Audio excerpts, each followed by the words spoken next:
headline. Motoristang wala pang plakang sasakyan sa pilitan daw binitbit ng mga polis. Mga polis humuli sa kanya, hindi nga naka-uniforme. Pagdating sa presinto, pobreng motorista, bugbog, sarado pa raw sa kanila. Hoy mga taga-police station 10, umayos naman kayo. Matino akong rider, hinaharas nyo ako, kinulong nyo ako, tinakot, na kahit alam kong wala akong kasalanan. Sinasaktan nyo ako, ano gusto nyong gawin? Pagpirahan lang ako. Hoy ikaw, Conrad Lim, umayos ka. Ngayon sa studio si Joven Rojas, isang gym instructor na lumapit sa alagang kapatid matapos di manang bugbugin ng Station 10 QCPD. Ano bang nangyari dito? Bossing, bali, nangyari yon sa may along Rotonda, Timog. Nangyari po, papuntas dapat ako ng isang spa doon sa may bilog. Then, nung nalaman kong close, paalis na sana ako. Pero alam nung mga gwardiya na customer ako. Nung di pa po ako paalis pa lang po ako dun sa, nasa parking pa lang ako nung spa. May humarang pong parang school bus na jeep. Pag-shortcut. Oh, shortcut. Sige po. Binampot. Mga 6 hanggang 8 pulis na nakasibilyan. Tapos, inano po ako hinaras, ginawa sa akin. Bale, sinabi nila pulis ako. Pero, kinagkapan ako agad. Then, ano daw dahilan kung ba't ka kinagkapan? Bakit sabi po kasi nila, wala raw akong plaka Sa plaka lang? Pero kompleto po yung papel na sige, dala. okay lang yun. Sa plaka, kompleto. Tapos, kinaladkad ka, dinala ka sa presinto? Po ako, then dinala po ako sa presinto. Saan presinto ka dinala? Sa may Kamuning Station 10. Pwede makasi ito, okay, yan despite the fact na pinakita mo yung mga dokumento ng motorsiklo, dinala ka pa rin sa presinto. Hindi na po nila kasi pinaabot na kahit sinabi ko na po na kompleto po ako ng papel, kinaladkad pa rin po nila ako din, In short, yung ano talaga, purpose siguro para kutuangan ka. Hininga ka ba ng pera? Sabi po ng mother ko nung... Hindi, diretso po. Kinukutungan po yung mother ko nung kinausap Potong, ko. Sige. Sinaktan ka ba? Pananakot po. Paglabas sila nung pangkuryente. Okay, sige. Dinala ka sa presinto. Yung poses po, 3 poses po kasi. So, pinusasan ka. Binitbit ka, dinaretso ka sa presinto. Ito ngayon, na makakausap natin yung Deputy Director ng QCPD, si Colonel Joel Pagdilao. Magandang hapon, magandang gabi na po, sir. Si Ben Tulfo, kasama ho natin si Rafi at si Tul Erwin po. Sir, Ben, Rafi, magandang gabi. Okay. Colonel, ito lang ho, nakakabahala ho itong ginawa ng tao nyo na yun sa Kamuning Station. At ito ho yung mga pangalan na meron ho kami rito. Ang sinasabi ho na si SPO3 Conrad Lim, Station 10, QCPD. At ang nagrereklamo, siya ho, hindi na, wala namang warrant of arrest. I don't know kung anong nakita nila, kung plain view ba. Kinaladkad ho, dinaretso sa presinto, tapos doon ho, kinutungan at sinaktan pa ho ata to. Sir, sa akin lang ho, sir, ano magagawa niyo ho rito sa mga ganitong klaseng, ito'y kaso na kung saan wala naman ho arrest warrant? Yes, sir. Hello po. Yes, sir. Yes, sir. Maganda po, sir.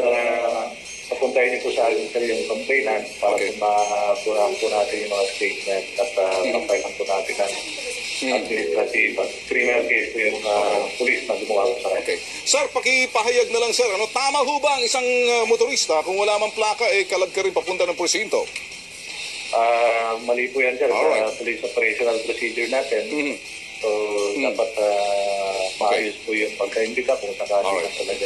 Sir, sandali lang po, sir. Sa kabilang linya ho natin si SPO1 Conrad Lim. Magandang hapon sa iyo, Conrad Lim. SPO1. SPO1. Hello po. SPO1 Conrad Lim. Conrad, pakipatay lang ng radyo mo. Pakinggan mo lang ako diretso sa telebisyon. Patayin mo na lang yan. Telepono ka na lang. Conrad, anong ginawa? Conrad. Narinig mo ba ako? Patayin mo muna yung monitor mo niyan. Narinig mo ako? Okay. Anong ginawa mo rito sa complainant na... Magandang gabi po. Sige, okay na. Kanina pa. Anong ginawa mo kay Joven Rojas? Kinalad ka mo papuntang presinto. Hindi po totoo yan, sir. Ganito po yan. Nakita po siya, walang blaka po yung niya. Sige, okay. So, kinalad ka... Ayun po, bumaba po yung mga pulis. Sinecheck siya, nagpakilalang pulis. Nagalit po siya at minura po yung mga pulis. May testigo ho ba? Nakakita dyan? Padre, stupido ka eh. Sino ba namang sibilyan, walang armas, tapos kayo, pulis kayo, mga nakadibaril, mumurahin kayo? Kalokohan yan, sinungaling ka. Nobody would do that. Teka muna. Nobody would do that. People person na nasa tamang pag-iisip. Pwede ba naman armado kayo, ang dami nyo, tapos ito, walang armas, PI kayo, mga pulis kayo. Kalokohan yan, sinungaling ka. No can do. PO1 Lim, sandali lang. Yung po ang totoo, yung sinasabi po namin, yung po totoo. Sandali! Tanong ko sa'yo, tama bang ginawa mo? Mali. Tama po. Nakita ko po walang plate number. Siyempre sabihin nyo tama.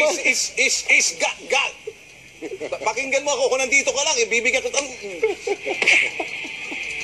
Alam Klaseng mo, sagot mo na yan. alam mo, Conrad Lim, hindi ko alam kung paano ka nakapasok sa serbisyo. Naiwan mo yata yung utak mo doon sa training center. Nasa talampakan.